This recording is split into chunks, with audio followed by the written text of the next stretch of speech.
My dear students, welcome back. A very good morning to one and all. I hope you and everything is fine and safe around you.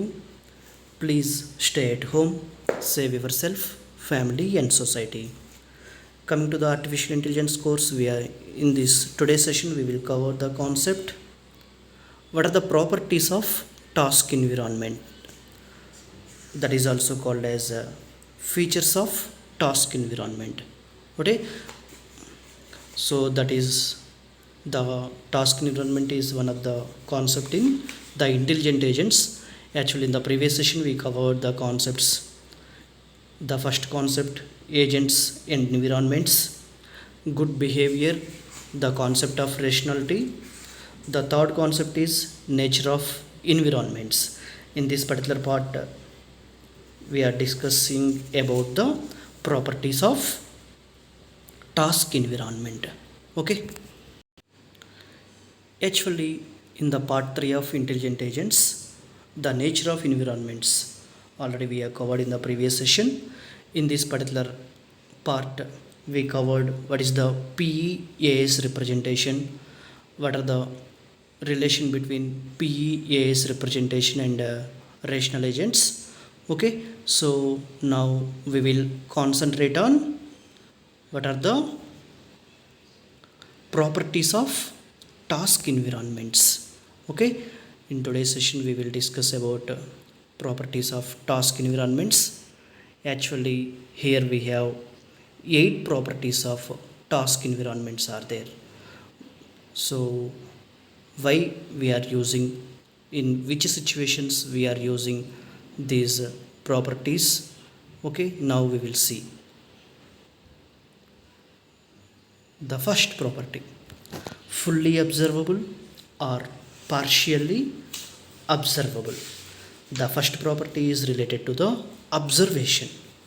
Okay, how the rational agent is observed the environment, either fully or partially. The second one is deterministic and stochastic. Okay, so this is related to deterministic purpose. Third one is related to episodic versus sequential. Fourth one is how many agents we want, either single agent or multi agent. Fifth one is static versus dynamic, discrete versus continuous, known versus unknown. Finally, accessible versus non-accessible. Now we will start with the first property, that is fully observable versus partially observable. Actually, observation is very important for the rational agents. With the help of sensors, okay, it will perceives the environment. Okay, so suppose the agent access complete environment, then that is called as fully observable, else it is partially observable. A fully observable environment is easy, as there is no need to maintain any internal memory to keep the history, because it observes everything. So here we don't worry about the storage point of view. Next, here an agent with no sensors means the human beings with no eyes means here no observation is there. Here also same thing, an agent with no sensors means that is unobservable. Okay, so this is the information about fully observable versus partially observable. For example, a vacuum cleaner agent with only a local dot sensor cannot tell whether there is dirt in other squares, and an automated taxi cannot see what other drivers are thinking. So an environment might be partially observable here. Okay, so this is the information about fully observable versus partially observable. Next one is deterministic versus stochastic. So deterministic, already we know the automata theory of formal languages, deterministic automata, non-deterministic automata. Here the deterministic automata consider the current state with current input symbol, then it find out what is the next state. Here also same thing, if an agent's current state and selected action can completely determine the next state of the environment, that is called as deterministic. Here the stochastic environment is random in nature. Okay, so in a deterministic fully observable environment, here the agent does not worry about the uncertainty, because it maintains all the certainty. That's why at the fully observable point of view, deterministic point of view, no need to worry about the uncertainty. Coming to the third one, episodic versus sequential. Episodic, we will observe in the serials, episodes wise, day by day we will see the one episode, in the next day next episode, like that. Okay, so here the working is also same process, episodic wise. In an episodic environment, there is a series of one short accents, and only the current percept is required for the action.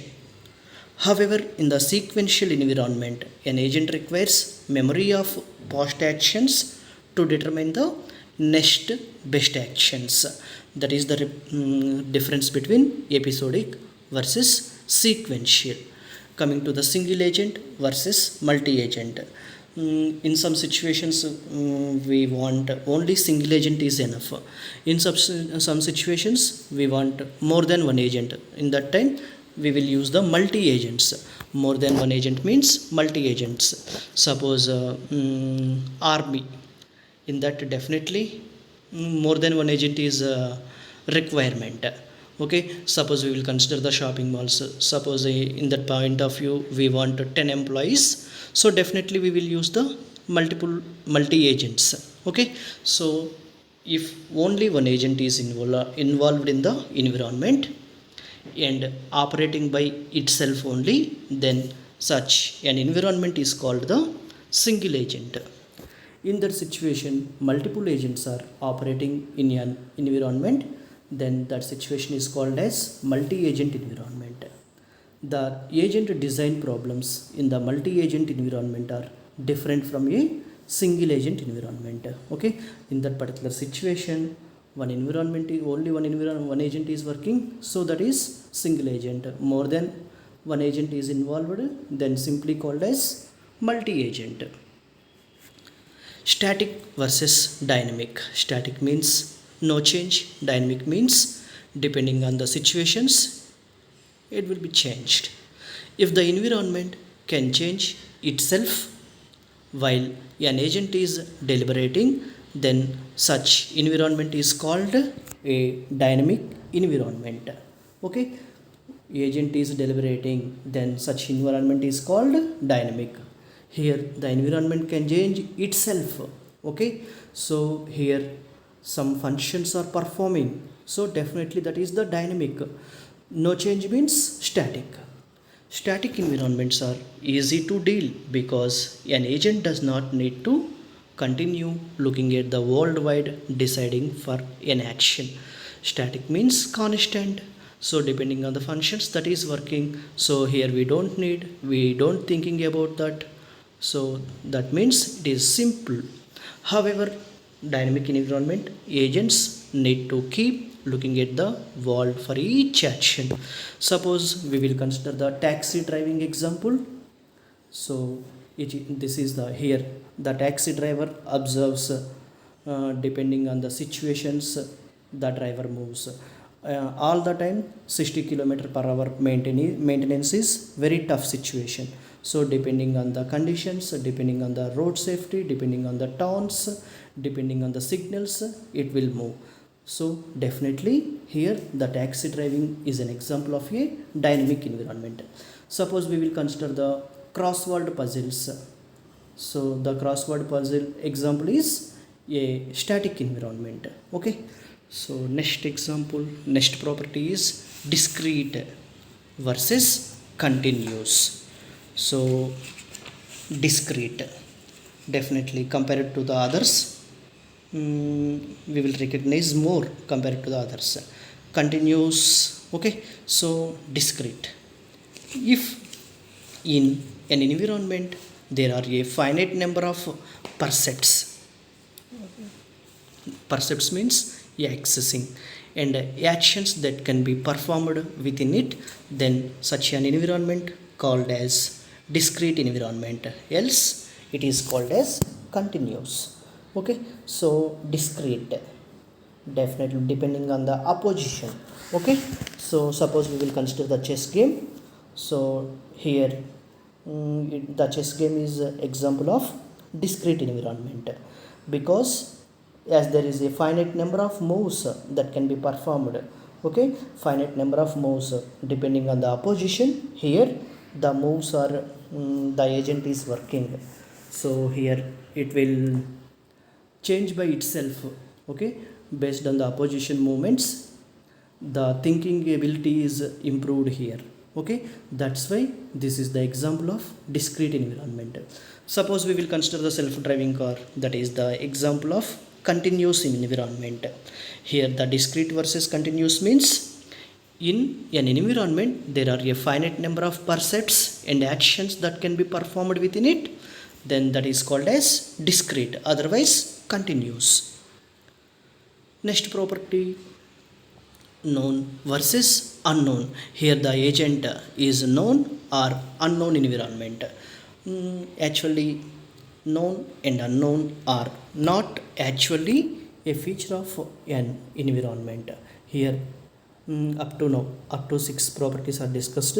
So these 6 are the features also, but this is not a feature of environment, but it is an agent's state of knowledge to perform the actions. Suppose we will consider the known environment, the result for all the actions are known to the agent. Okay, so while in an unknown environment, agent needs to learn. Okay, here don't know the agent.